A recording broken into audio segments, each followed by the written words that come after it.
Okay, hello everybody. I'm going to speak to the author of this book called the Satellite Bible Atlas, and I'm going to talk to him about the very interesting subject of Gehenna, which is popularly known as hell, and he'll tell us why that is wrong, by the way, and he'll tell us about this article, so you can find out more about this very popular hell that the Bible talks about. What does it mean, and so on. Hello, Bill. Hi, Carlos. Good to see you. Thank you for taking the time to do this. So first of all, Bill, many people out there might not know you. So can you just give a brief bio? First of all, we should be hearing from you about this subject. And why are you to me, very uniquely positioned to talk to us about this topic today? I lived in Israel for 34 years. I taught Bible geography, history, archaeology, Hebrew. This was a topic that came up, the idea that Gehenna, the Valley of the Sons of Hinnom, was a continually burning fire. It's like a tour guide discussion that you hear. It's something that tour guides like to say, or you needed something to say, and I think that's wrong. I think it's a very late idea. The idea comes from a Jewish commentator around 1200 AD, but even his description of it doesn't fit the idea of a continual burning. Garbage was constantly burned, and then Jesus had some depiction. Oh, there's this eternal destruction or eternal burning, conscious torment.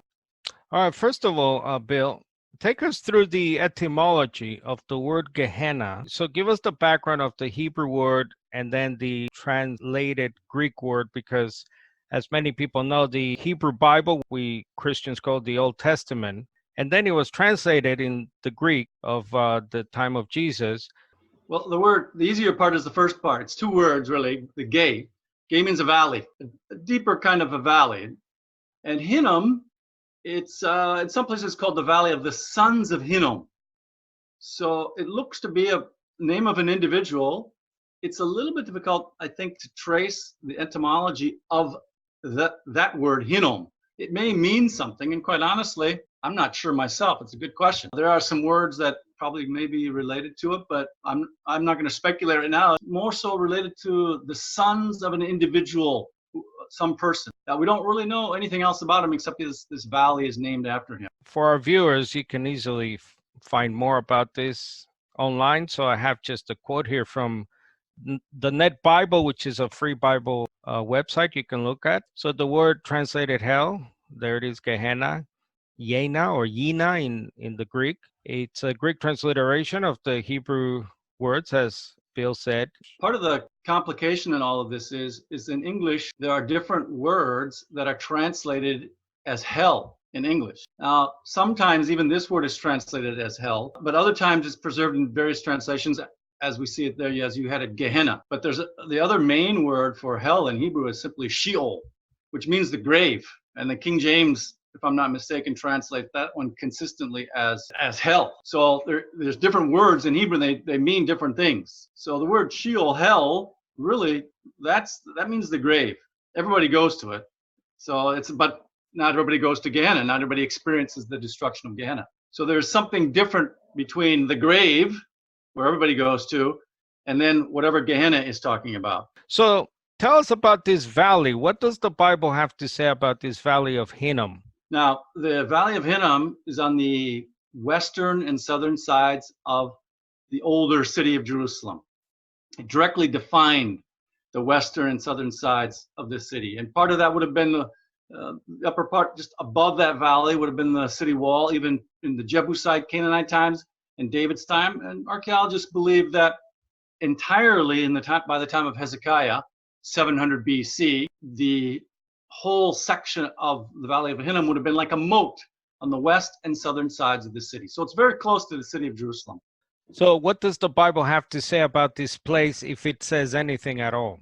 Where can we go to in the Bible? Yeah, well, the first place is in the border description of Judah, very specifically. It's kind of neat to see. For instance, Joshua chapter 15, the author is telling us very clearly the difference between Judah on the south and Benjamin's territory to the north. The valley comes to the spring of Rogel and then comes up the shoulder of Hinnom, which is south of Hinnom. That means the slope of the valley on the south side of the Hinnom Valley to the shoulder of Hinnom. Then it goes further on, and says specifically to the point with the Hinnom Valley on one side and the Valley of Rephaim on the other side. And we know where that hill is. You can go and stand on it, right? In between these two valleys that come together on the watershed of Jerusalem. Boundary continues out further west. But that's where the Valley of Hinnom is first mentioned in the scriptures. And then the other main, perhaps more famous references in the book of Jeremiah, in two different chapters in the book of Jeremiah, chapter 7, and then again in chapter 19. People of Judah are condemned for a religious practice in the Valley of the Sons of Hinnom, also then called the Valley of Topheth, which probably has some kind of a connection to a drum. And they're making their children to pass through fire, which the Lord says to the worship of the god Baal. And the Lord says, man, I never told you, this hasn't come to my mind, and this is going to be stopped. All right, there will soon come a time when this place is no longer called Topheth or Hinnom, but the Valley of Slaughter. You can see it's in the context of the coming Babylonian destruction of Jerusalem, where the Lord has said, he actually says, I'm bringing evil, means difficulty, trouble upon this city, because you haven't listened. You haven't listened to me, and I've sent the prophets. You haven't kept my commandments, and you're worshiping other gods. Actually, he says you've made this place foreign. Right? In Jeremiah chapter 7, you can see that.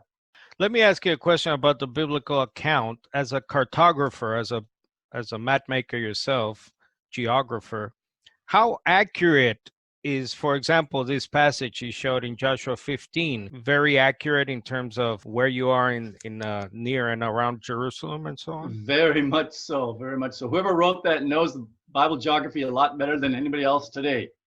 There are some sites in there that we may not know exactly where they're at, but we know that whoever wrote that knows more than we do. But in general, these sites are, especially the ones we've mentioned here around there of Jerusalem, very well known, very detailed.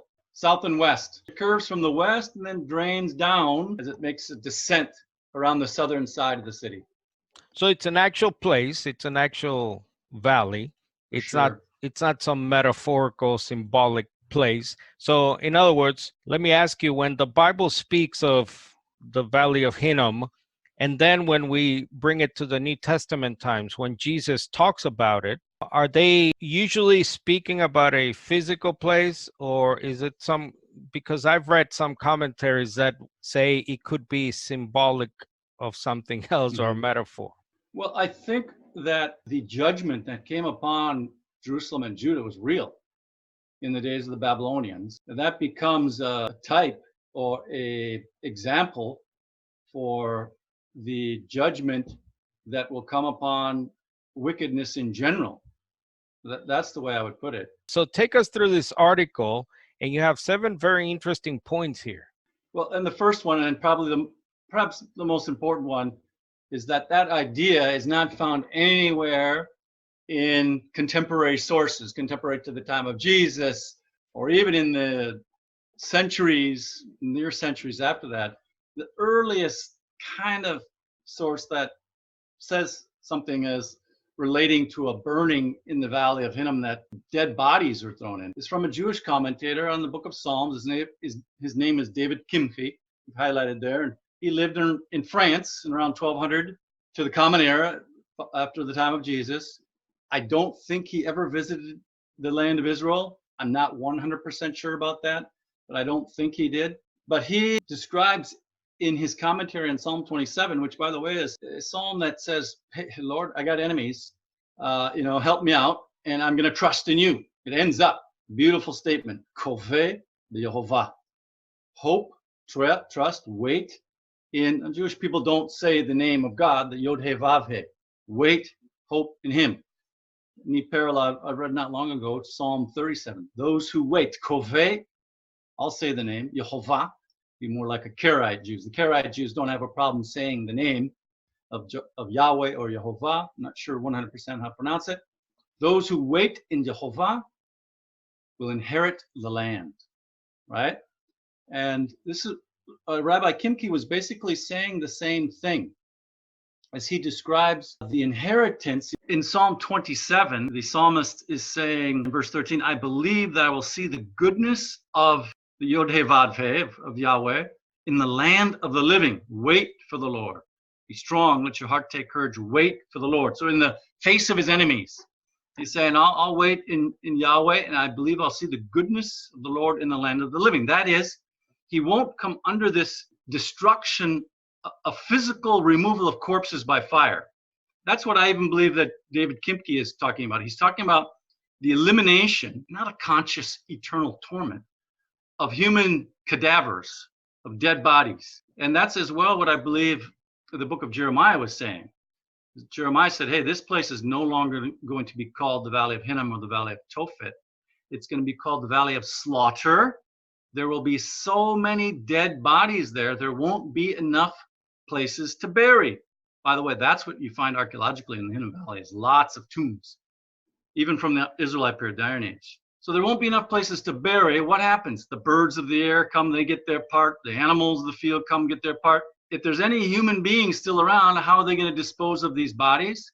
You burn them. So I think this is even what Kimchi is thinking about, is he realizes that there's a situation where sometimes you got so much death because of war or plague that the only recourse to remove the human body is to burn them. And I think this is the reason why Gehenna became what it was. The Lord says that fire is a symbol really of a destruction. Ignominious destruction, to use a big word, I guess. It's a non-noble destruction, because for Jewish people to be buried honorably is very important. It shows you had a good life and that you are being ushered into the age to come. So a burial where you're cast aside and eaten by animals and birds of prey and then eventually burned is very dishonorable. Let's see, what is this? What's the source of this idea of a continual burning fire? It's much, much later, and I think it's even a misinterpretation of what David Kimchi meant it to be. It's interesting, by the way, this particular rabbi is writing in the Psalms, especially. I'm not 100% sure here in Psalm 27, but in many of the other Psalms, he's writing, he makes a lot of notations against Christians who think that the Messiah is God. So that's very interesting to note, that much of the Psalm, and this is kind of a polemic against Christianity of Europe in his day, that was saying the Messiah is God. Now, the other reasons that this idea of a continual burning fire in Jerusalem in the time of Jesus, besides the fact that there's nothing in any other source close to that time, there are several. And one is that there's no archaeological evidence whatsoever of a refuse burning fire in the Second Temple period, the time of Jesus in the Hinnom Valley. And partly that's because garbage that burns is a relatively recent phenomenon. Even Kimchi, like I say, the burning was not just to getting rid of refuse and so forth. It's to get rid of bodies. Now, our garbage with paper and plastic and modern stuff might continually burn, but that's not the case in the Second Temple period. The stuff you had left over, a lot of it was used secondarily. Food scraps or wood you'd save. So this man is writing during the medieval times. Was it a case that during his lifetime, maybe that place was being used as such? You know what? I do not know. Maybe he might even kind of say that, but it's not a situation where you're always going to have a fire burning in the Hinnom Valley in Jerusalem. It's really kind of a silly suggestion. There may be a fire that you temporarily ignite to burn something in the area around Jerusalem, but you would never keep something continually burning. Just what the situation of Jerusalem is in 1200 AD, the time that Kimchi is writing, Crusader times, basically. They're kind of fighting between the Muslims and the Crusaders over hold of Jerusalem in those days. I would say it's really, really unlikely that anybody would keep a fire burning in the Hinnom Valley 24 hours a day. It has to obviously do with the climate in the Middle East. Yes. Jerusalem gets on average 20 inches of rain a year. It's almost as much as London. But Jerusalem's rain comes in about 4 months, from November to February, a little bit into the spring, into March and so forth. That means when the rain comes, it comes down in sheets for days at a time. Nothing continues to burn. You couldn't keep a fire burning in the wintertime. All the more so, you wouldn't want a fire burning in the summertime. We have a good example. It would be like saying, well, let's keep a fire burning outskirts of Los Angeles. Would you do it? No way. Why? Because Jerusalem doesn't get rain for 7 months, 6 months out of the year. That means it gets very, very dry. You have a really wet season and a really dry season. So you don't have fires burning unless somebody is really attending it 24 hours a day. You would, and even then, you're very, very careful. You wouldn't allow a continual burning fire in Jerusalem. It's not in the realm of possibility. And then on top of all that, the way that the Hinnom Valley sits, if you're going to have a fire that's burning, the winds, the prevailing westerly winds, are going to blow it into the city. So if you did have to ignite a fire in the city, you wouldn't keep it going all the time. If anybody's living in the city, right? Because you're blowing that whatever acrid smoke a fire like this is going to produce, it's going to blow right over the city. So it just doesn't make sense that there was a continually burning fire in the Hinnom Valley. You alluded to this earlier. Christianity, mainstream Christianity, let's call it the Catholic Protestant tradition system, then and now, has interpreted this word Gehenna wrong. This is what you said earlier. Translates it as hell. Do you have an opinion on why that would be? I think that we don't need to look beyond the scriptures to understand why this does in the time of Jesus, that he uses the name Gehenna to illustrate a devastating judgment that's coming upon the earth. Just like Yahweh, Jehovah, brought a judgment upon Jerusalem and Judah. You can see in Jeremiah chapter 7 that the fire not only burns up, it burns up trees and fruit trees and animals, okay? So it's a devastating kind of fire that really it's a judgment, and it comes quick. It's not something that like eternally burns. It may have some long term, you can even say eternal consequences, but it's something that comes relatively quickly as a judgment from above. And the judgment is really destruction, death and destruction. I think we can see that in the book of Jeremiah. That's what he's saying. The Babylonians are gonna come here, and they're gonna bring devastation, death, and burning. Right? The city was burned by the Babylonians, and but it's not like Jerusalem is not still burning today. It's not an eternal torment. And the fire brought about the death of its inhabitants, not a conscious torment. I think there is somewhat another parallel to, if you back up in history, in Israel's history, Judah's history, to the time of Hezekiah, when the forces in this case that experienced a somewhat similar judgment that came by Yahweh were the Assyrians. The Assyrians came into Judah, started to boast. They said, you know what? Yahweh's just like any other God. And Hezekiah, the king, and Isaiah the prophet said, you got that wrong. And the Lord said, yep, you know what? You're not going to have to worry about these Assyrians. I brought them in here as a rod to discipline, but they're boasting over the one who wields the rod. In the direst of circumstances, little Judah hanging on against this huge Assyrian empire, right?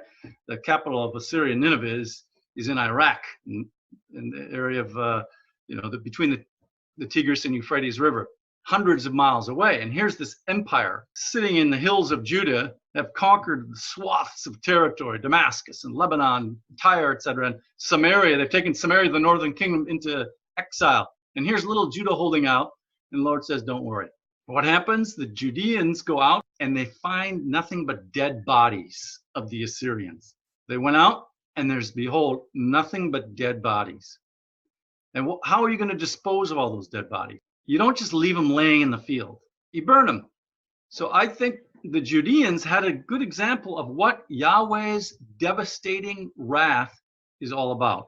In this case, it was upon their foes. But for the smart Judean, they could realize that, hey, if I become like that foe and I become worshiping a foreign idol, that may be my destiny as well. This is the last verse in the book of Isaiah. It's usually interpreted incorrectly by modern Christianity. They shall go forth and look on the dead bodies of men that have rebelled against me. For their worm, that is the worm of them, shall not die, and the fire of them shall not be quenched, and they shall be an abhorrence to all flesh. Again, it's an ignominious death. right? Without honor. The only burial they get is burning. So that's the kind of judgment that I think is coming. And it's a purifying judgment. It's a removal of wickedness. The New Testament describes a fire that will come upon this earth, this earth, and there's a removal of wickedness. You can take it metaphorical, you can take it with some reality to it, but the suggestion is wickedness will be removed from this earth. There will be judgment. There will be destruction of those who rebel against the one God. Many people, as you know, say, but look, it says that the worm never dies and the fire is never extinguished, which implies the person thrown there is also experiencing an unending torment. What would you say to that? There is some precedence because they're reading there that the fire is never extinguished and the worm never dies. The word that you used was exactly right. It implies, because I'm looking at that sentence and I see corpses. These are dead bodies. There's no discussion there of the torment of the person themselves. Do you see any? I don't see any description of, they've been disembodied, but they're still alive and they're being tormented by worms and fire. It doesn't say that. The bodies themselves that are undergoing this consumption by worms. I don't need to make that implication, because this is the thing. If you're going to take that kind of an interpretation, you have to ignore so many other places in the Bible which talk about the final destination of the wicked as being perishing, as destruction. The perhaps one verse in the New Testament that most people know about, and they'll even see it on placards in football games, John 3:16. God, it's the Father, so loved the world that he gave his son, his unique son, that whoever believes in him should not, fill in the blank, perish. Yeah, there's not an eternal conscious torment in John 3:16. Should not perish, but should have everlasting life. That's life in the age to come, the aeon life, the life of the age. So this is what the destruction of Gehenna is, destruction of life and missing out on the age to come. Let me ask you about another very popular verse used for the so-called eternal hell, eternal torment, and it's Matthew 10:28. So Jesus says, do not fear the one who kills the body, but they're not able to kill your soul. Mm-hmm. Rather fear the one, him, that is, I believe he's referring to God the Father, who's able to destroy both. So we had a question even recently, Bill. Why then is Jesus here making a distinction between your body and your soul if you don't believe that the soul goes on after your body decays, your body dies? Well, first of all, let's understand that this verse here does say that God can destroy your soul, that you don't have immortality unconditionally. There will be people who undergo a destruction of the soul. Doesn't say there, rather fear him who can destroy your body and torment your soul forever and ever and ever. Your soul can be destroyed. So the way I understand this is that human beings, yes, we're not just a body. The Lord breathed into us life. In that way, we're some kind of a composite, and I don't totally understand it. I don't admit to understand it totally. But without breath, I'm dead. I'm dead. But I also believe in the resurrection of the just and the unjust. The Lord has, maybe a good analogy is in our computer world.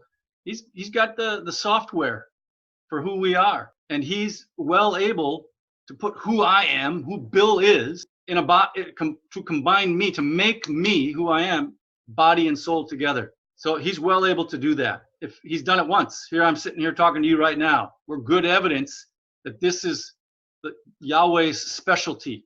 He knows how to do this, to make us, to give us life, make human beings alive.